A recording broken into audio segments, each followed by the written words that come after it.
शिवसेना युग उद्धव ठाकरे गुट के नेता अरविंद सावंत हमारे साथ हैं। सर, पहला सवाल यही होगा कि जिस तरह से आरक्षण का मुद्दा इस वक्त महाराष्ट्र की राजनीति में गरमाया हुआ है, चाहे वो मराठा ओबीसी का हो या फिर जिस तरह से फिलहाल महाविकास अघाड़ी के सभी नेताओं की तरफ से राहुल गांधी ने भी आज बयान दिया है कि 75% के ऊपर आरक्षण को बढ़ाया जाए, 50% से आगे ले जाया जाएगा। शरद पवार जी ने भी कल यही सेम इसी तरह का बयान दिया है। आपकी क्या भूमिका होगी? मुझे लगता है हमारी भूमिका तो आदरणीय उद्धव जी ठाकरे साहब ने तो घोषित की है और आपने देखा होगा उनके मार्गदर्शन पर मैं पिछले 10 वर्ष जब भी ये मुद्दा आया संसद में मेरे सभी क्लिपिंग देखना, मैं पहले से कहता आया हूं कि महाराष्ट्र में 50% जो आरक्षण है वो समाप्त हुआ है। ऐसी स्थिति में 50% में और किसी का घुसड़ देने से अच्छा है, उससे और झगड़े हो जाने वाले हैं। इससे बेहतर है कि इस मर्यादा को और खुला करो और ऊपर लाकर 70-75% तक करो। मैंने उस पर एक उदाहरण भी दिया था, हालांकि ये जो उदाहरण है वो तमिलनाडु की सरकार में 69% आरक्षण है वहाँ, लेकिन ये सारे मुद्दों के पहले हुआ था। ये 50% की जो मर्यादा थी उसके पहले तमिलनाडु में हुआ था। अब मैंने उसके आगे भी एक प्रस्ताव दिया है, सिर्फ इतना ही आरक्षण की मर्यादा और बढ़ाओ और जो भी मर्यादा आप बढ़ाएंगे 50 से 75 करोगे तो 25% जो आरक्षण आप बढ़ाओगे वो भी केंद्र सरकार नहीं करेगी, वो राज्य सरकार के अनुसार करेगी, क्योंकि जाति जनजाति में एक ही नाम के जो अलग अलग जाति के लोग निकलते हैं। जैसे वहां अभी मैं पिछले कितने साल से लोकसभा में बोलता रहा कि धनगढ़ और धनगर एक अक्षर शब्द भी नहीं, एक अक्षर के लिए धनगरों को वंचित किया गया। तो जैसे ये राज्य को मालूम है कौन से लोग कितने समाज के लोग हैं, अच्छा उनकी कितनी जनगणति गणना करनी पड़ेगी, वो अगर गणना करोगे तब पता चलेगा कितनी प्रतिशत लोग हैं, उसको लेकर उसको प्रोपोर्शनेटली आप उनका आरक्षण करें। और कोई भी जो भी जातियां जनजातियां वंचित है वो एक बार उसको 25% पे खत्म कर दो, ताकि आगे चलकर आरक्षण के मुद्दों पे लड़ाई न हो। ये मैं दोनों प्रस्ताव देते आया है। एक तो मर्यादा बढ़ाओ, मर्यादा का बढ़ाने के बाद में राज्य की सरकार को पूछो, जैसे आज मराठा आरक्षण कितने प्रतिशत लोग हैं तो उनका कितना होना चाहिए, तो उसको लेकर उस अनुसार अगर आप तत्वारी बनाओगे तो निश्चित रूप से उस समस्या का निराकरण होगा।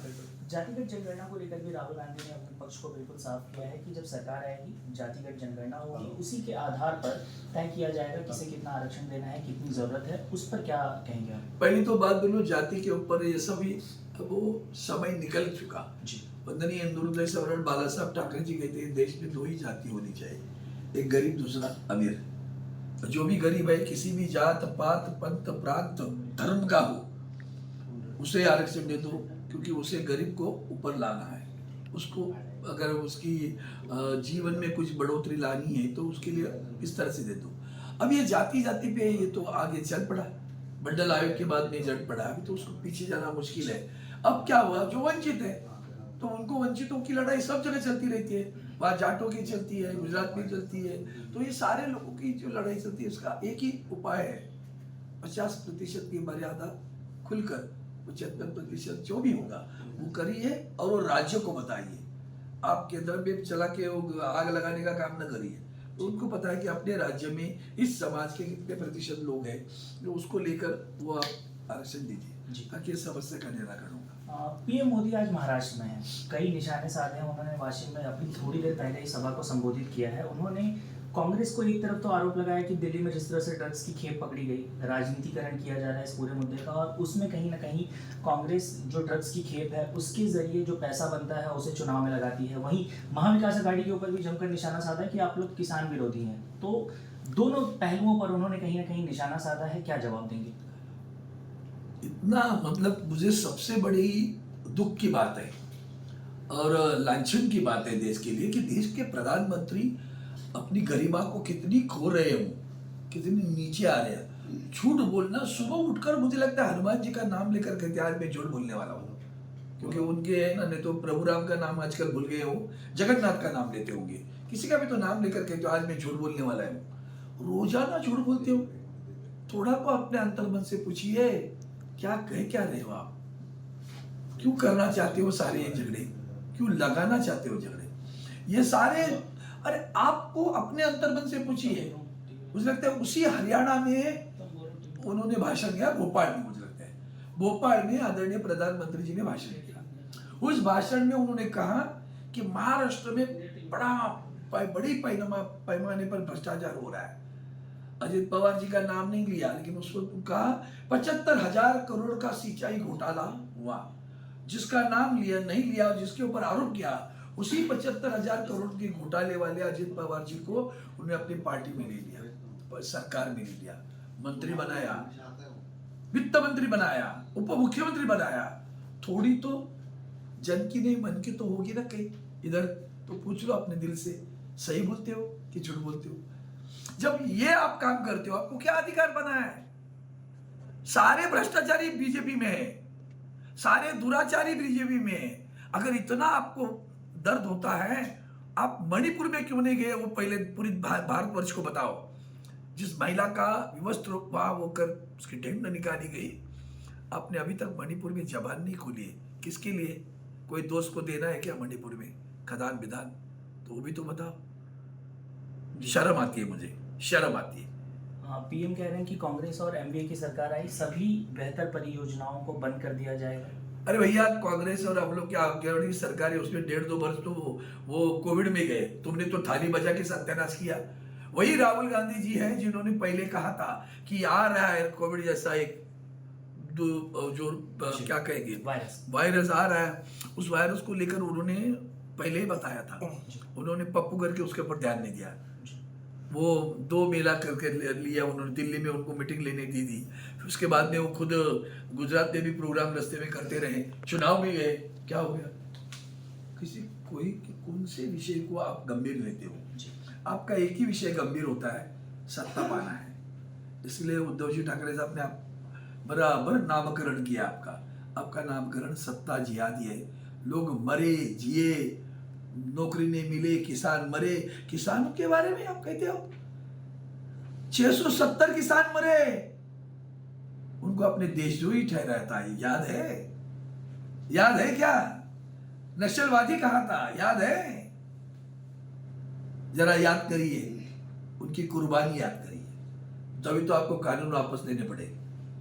हम नहीं भूलते, लोग भी नहीं भूले। या बस समझो कोई लोग भूले हैं। अभी लोग बताएंगे 2 राज्यों में, हम महाराष्ट्र में तो जरूर बताएंगे।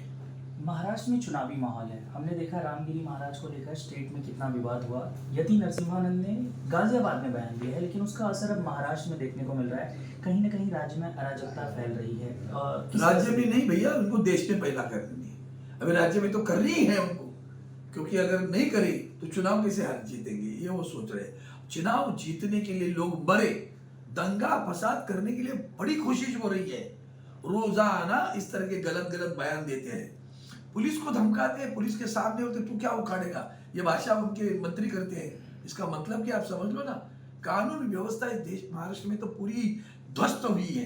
कल फिर दोबारा पुणे में हुआ, बच्चियों पे अत्याचार हुआ, एक महिला पे अत्याचार हुआ, बलात्कार हुआ, 3 लोगों ने कर दिया।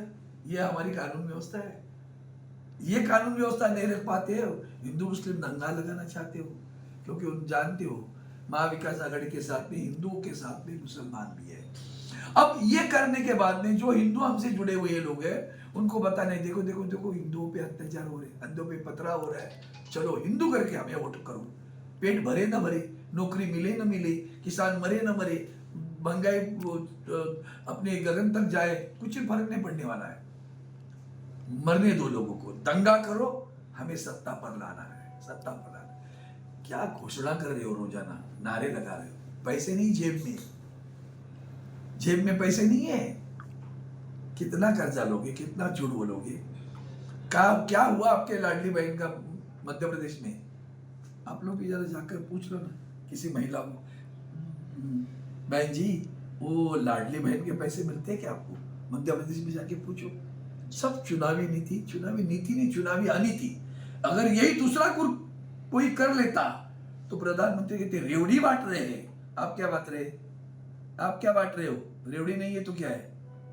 जान दो, मेरे मुंह में एक शब्द आया था, रोक लेता हूँ।